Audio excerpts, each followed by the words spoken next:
orúkọ Jésù Kristi tí ó ṣe iyebíye jùlọ ni mo kí gbogbo ẹ̀yin olùgbọ́ ọ̀rọ̀ ìyè yìí pé a kú ìsinmi ti òní. Bí Jésù bá fa bíbọ̀ rẹ̀ sẹ́yìn ti ọjọ́ mẹ́jọ lónìí àti ti ọ̀pọ̀lọpọ̀ rẹ̀ a ó ṣe é ní ọjọ́ ayé wa. Èyí ni ìwàásù tí Diocese ilẹ̀ Ifẹ̀ ṣe ètò rẹ̀. Ẹ jẹ́ kí a gbàdúrà. Bàbá wa àti ẹlẹ́dàá wa, a dúpẹ́ fún oore ọ̀fẹ́ mìíràn tá a tún rí gbà lónìí àti ní ọ̀sẹ̀ yìí. Olúwa jọ̀wọ́ ràn wá lọ́wọ́ kí àwa tí o fẹ́ tí o sì fi ẹ̀mí rẹ lélẹ̀ fún lè máa hùwà gẹ́gẹ́ bí ọmọ Ọlọ́run, kí ìṣe wa sì lè máa fi wá hàn ní ìgbà gbogbo pé tìrẹ ni àwa ń ṣe. Wọ̀nyí ni a ń béèrè fún ní orúkọ Jésù Kristi Olúwa wa. Àmín. Àkòrí tàbí kókó ọ̀rọ̀ tí a fẹ́ gbéyẹ̀wò ní òwúrọ̀ yìí ó ní mo pè ní ìwà tí ó yẹ ọmọ Ọlọ́run. Ìwà tí ó yẹ ọmọ Ọlọ́run. Mo mú ẹsẹ̀ ọ̀rọ̀ Ọlọ́run láti gbé kókó ọ̀rọ̀ yẹn lẹ́sẹ̀ nínú ìwé Éfésù orí 4 ẹsẹ̀ 1 àti ẹsẹ̀ 2. Nítorí náà èmi òǹdè nínú Olúwa ń bẹ̀ yín pé kẹ́yin kí ó máa rìn bí ó ti yẹ fún ìpè náà tí a fi pè yín, pẹ̀lú ìrẹ̀lẹ̀ gbogbo àti inú tútù, pẹ̀lú ìpamọ́ra. Ẹ máa fi ìfẹ́ faradà fún ẹnìkejì yín. Òtítọ́ àti òdodo ni pé àwọn ìwà àti ìṣe kan wà tí kò wà ní ìbámu pẹ̀lú ìwà àti ìṣe ọmọ Ọlọ́run. Àwọn ìwà bíi ìwà kíkorò, ìbínú, èké ṣíṣe, irọ́ pípa, àìlóòótọ́, àìfẹ́ràn ọmọnìkejì ẹni àti bẹ́ẹ̀ bẹ́ẹ̀ lọ. Àti bí ìwé Kólósè orí 3 ẹsẹ̀ 8 sí ẹsẹ̀ 9 ṣe fi ìdí rẹ̀ múlẹ̀. Ó ní ṣùgbọ́n ní ìsinyìí ẹ fi gbogbo wọ̀nyí sílẹ̀ pẹ̀lú ìbínú, ìrunú, àrankàn, ọ̀rọ̀ òdì àti ọ̀rọ̀ ìtìjú kúrò ní ẹnu yín. Àwọn ìwà àti ìṣe yìí àti àwọn mìíràn kò yẹ ọmọ Ọlọ́run. Gẹ́gẹ́ bí àwùjọ wa àti bí ìjọ Ọlọ́run ṣe wà lónìí, tí ìwà àti ìṣe búburú àwọn ènìyàn ń pọ̀ sí lójoojúmọ́, tó ń gọ̀gọ̀ lójoojúmọ́. Ó ṣeé ṣe kí Paul àpọ́stélì nígbà náà kó ṣàkíyèsí irú àwọn ìwà àti ìṣe báyìí nínú ìjọ Éfésù. Paul àpọ́stélì wá ń lo ẹsẹ̀ 1 àti ẹsẹ̀ 1 àti ẹsẹ̀ 2 láti pe ìjọ Éfésù àti àwa ìjọ àkókò yìí sí àkíyèsí pé ìwà àti ìṣe wa gbọ́dọ̀ jẹ́ èyí tí ó wà ní ìbámu pẹ̀lú ohun tí à ń pe ara wa, ìyẹn ni ọmọ Ọlọ́run. Ṣùgbọ́n ó ṣeni láàánú lónìí pé nítorí pé ṣe ló dàbí ẹni pé ọ̀pọ̀ àwa tí à ń pe ara wa ní ọmọ Ọlọ́run ni a kò bìkítà láti kọ́ ìwà àti ìṣe tó yẹ ọmọ Ọlọ́run, tó ṣe é rí mọ́ ọmọ Ọlọ́run, tí ó ṣe é fi yangàn nínú ayé ọmọ Ọlọ́run, tó ṣe é fi ṣe àwòkọ́ṣe nínú ayé ọmọ Ọlọ́run. Ọ̀pọ̀lọpọ̀ wa ni a kò bìkítà láti kọ́ àwọn ìwà wọ̀nyí. Ará nínú Olúwa, kí ni ohun tí a lè rí nínú ayé ọmọ ènìyàn tí a fi lè pè ní ọmọ Ọlọ́run, tí à ń retí àwọn ìwà tí ó yẹ kí ó máa hù nínú ayé rẹ̀? Tí a bá wòwe Fílípì orí 2 ẹsẹ̀ 15, ilé yìí fìdí rẹ̀ múlẹ̀, ó dẹ̀ tọ́ka wá sí, ó ní kí ẹ̀yin kí ó lè jẹ́ aláìlẹ́gàn. Yẹn ni wípé ìwà tó dára ní ìwà tí ò lẹ́gàn rárá, tẹ́nikẹ́ni ò lè rí nǹkan kan sọ sí, tẹ́nikẹ́ni ò lè fẹnu àbùkù sọ sí, tẹ́nikẹ́ni ò lè sọ wípé yes dájúdájú eléyìí o kì í ṣe ọmọ Ọlọ́run. So àwọn ọ̀nà èyí tá a fi lè àtàbí ohun tá a lè rí nínú ènìyàn tá a fi lè sọ wípé ọmọ Ọlọ́run nílé yìí, àti ìwà, ó ní àti ìwà tútù, tó ní ìwà tútù, wọn ló ní ìwà tútù bí àdàbà, ṣùgbọ́n lónìí òjò rí bẹ́ẹ̀ mọ́ nínú ìjọ Ọlọ́run. Ọmọ Ọlọ́run aláìlábàwọ́n, ìyẹn ni wípé ó gbọ́dọ̀ jẹ́ ìwà tó funfun tí ò ṣe é rí wí sí. Àwa náà mọ aṣọ funfun, tá a bá fẹ́ fi wé aṣọ funfun nígbà tó bá funfun tẹ̀bọ́, ṣùgbọ́n tí epo kékeré bá ti tàbá tàbí bẹ́ẹ̀rẹ̀ ló tá sí, ó ti di èyí tó ní àbàwọ́n. Ó ní láàárín oníwà wíwọ́ àti alárekérekè orílẹ̀-èdè. Ká fi wí orílẹ̀-èdè wa lónìí, ohun tá à ń rí ní orílẹ̀-èdè wa, ìwà wíwọ́, àwọn ìwà tí kò dára, àwọn ìwà tí kò dára tí ò yẹ ká pè mọ́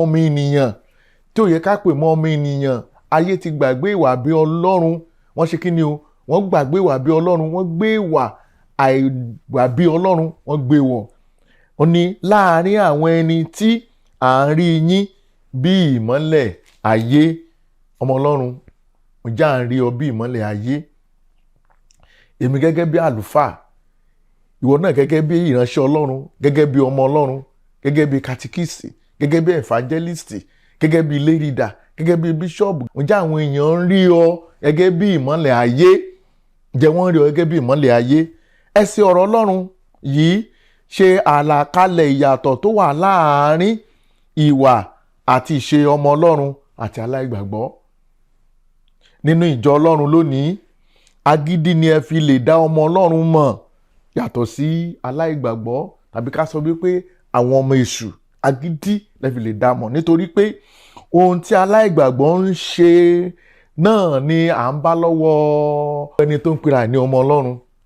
Ọ̀pọ̀lọpọ̀ tí ẹ máa dó lábẹ́ àtúnbí, wọn láwọn ti di àtúnbí, wọn ní àwọn ti di born again, àwọn ti di àtúnbí, ṣùgbọ́n gbogbo ìwà tó ń jáde nínú ayé wọn, ó fi hàn wípé ohun tí wọ́n ń sọ yẹn, ó fi hàn wípé wọ́n kàn ń fẹnu sọ ni. Gẹ́gẹ́ bí nǹkan tá a máa ń kà nínú ìsìndàpọ̀ mímọ́ wípé a ti jẹ́wọ́ Kristi, a kò sì fi ẹ̀ṣẹ̀ sílẹ̀. Ọ̀pọ̀lọpọ̀ ló jẹ́wọ́ Kristi ṣùgbọ́n tí wọ́n fi ẹ̀ṣẹ̀ sílẹ̀. Ó máa rẹ́ lòmíì tó sọ wípé òun ti di born again, bí yes òun bá Jésù pàdé 1950, òun bá Jésù pàdé 1960, ní 1920 kìíní kan lòun bá Jésù pàdé, ṣùgbọ́n ìwà tó ń fi hàn wípé kò bá Jésù pàdé, kódà kò tilẹ̀ súnmọ́ ibi tí Jésù gbà kọjá.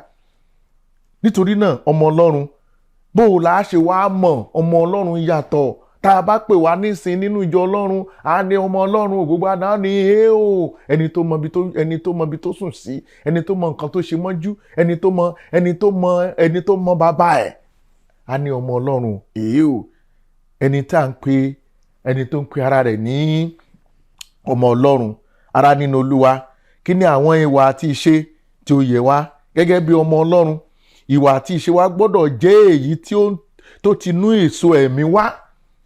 Ìwà àti ìṣe wa gbọ́dọ̀ jẹ́ èyí tó ti inú èso ẹ̀mí wá, gẹ́gẹ́ bí Gàlátíà orí 5 ẹsẹ̀ 22 ṣe fi lélẹ̀ fún wa sí ẹsẹ̀ 23 ní ṣùgbọ́n èso ti ẹ̀mí ni ìfẹ́. Èso ti ẹ̀mí ni ìfẹ́. Kí láti pè ọmọ Ọlọ́run tí ò lè náwó ìfẹ́ sí ọmọnìkejì rẹ̀, ọmọ Ọlọ́run tí ò ní ìfẹ́ tó jìnnà àfi ìfẹ́ kárí jẹ lọ́wọ́ ẹ̀, kárí gbà lọ́wọ́ ẹ̀. Ara nínú Olúwa ní ayọ̀, àlàáfíà, ìpamọ́ra, ìwà pẹ̀lẹ́, ìṣoore, ìgbàgbọ́, ìwà tútù àti ìwà ìkóraẹni ní ìjánu. Ìwà àti ìṣe wa gbọ́dọ̀ jẹ́ èyí tó ṣetán láti fi Ọlọ́run àti ìwà rẹ̀ hàn nínú ìgbé ayé wa. Tá bá wo ìrètí Matthew orí 5 ẹsẹ̀ 14 ó fìdí rẹ̀ múlẹ̀. Ìwà àti ìṣe wa gbọ́dọ̀ jẹ́ èyí tó ṣetán láti gbọ́ràn sí ẹ̀mí mímọ́ àti láti máa ṣe àti láti fi gbogbo àkóso ayé rẹ̀ sí abẹ́ ìkáwọ́ ẹ̀mí mímọ́ èyí tí ẹ̀mí mọ́ ṣe amọ̀nà rẹ̀.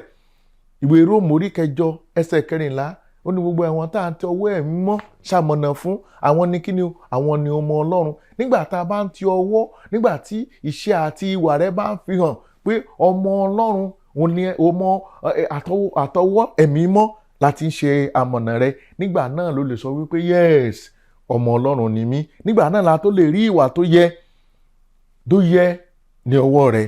Ó ní sọ pé ará nínú Olúwa, ìwà àti ìṣe wa ará nínú Olúwa, bí ó ti wù kí ayé yìí ó bàjẹ́ tó, tàbí bí orílẹ̀-èdè wa ṣe dà lónìí tó jẹ́ wípé ọ̀pọ̀lọpọ̀ ni wọ́n ti ṣẹ́ ìgbàgbọ́.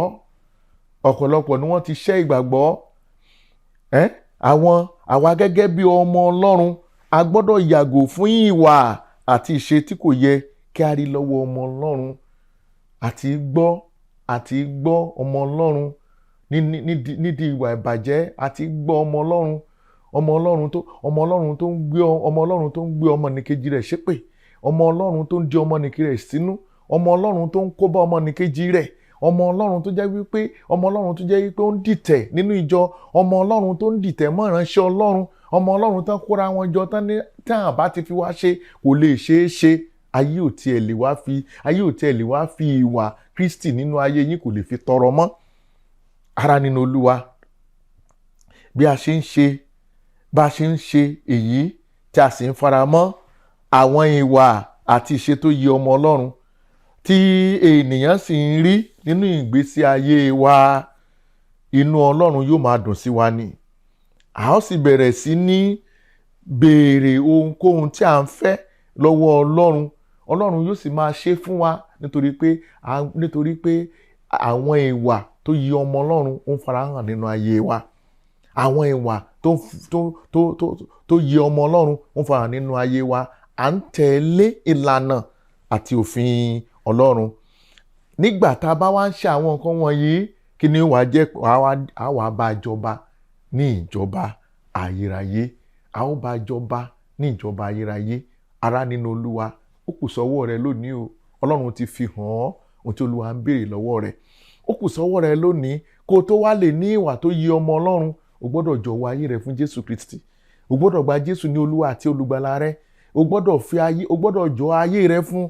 O gbọ́dọ̀ gba ọ̀nà tóóró ní kó fi ọ̀nà gbòòrò yẹn sílẹ̀, nítorí pé Bíbélì sọ fún wa pé ọ̀nà tóóró ló lọ sí ibi ìyè, ọ̀nà gbòòrò yẹn lọ sí ibi kíni, ibi ìparun, iná ọ̀run àpáàdì. Mo gbàdúrà pé ilé yìí kò ní jẹ́ ìpín rẹ̀. Ará nínú Olúwa, ṣe gírí lónìí, ọ̀la lè pẹ́ jù. Ṣe gírí lónìí, kò tẹ̀lé Jésù. Láì ní Jésù nínú ayé rẹ, láì gba ìmọ̀ Ọlọ́run láàyè, o ò lè ní ìwà tó yẹ tá a fi lè pè ọ́ ní ọmọ Ọlọ́run. Olúwa nínú àánú rẹ̀ á ṣàánú fún wa. Ẹ jẹ́ kí a gbàdúrà. Olúwa, dúpẹ́ lọ́wọ́ rẹ fún ọ̀rọ̀ rẹ tó ti jáde lọ sí ọkàn àyà àwọn ènìyàn rẹ. Jọ̀wọ́ ràn wá lọ́wọ́ láti lè gbé ìgbésí ayé ọmọ Ọlọ́run ní tòótọ́, ní orúkọ Jésù Kristi Olúwa wa. Àmín.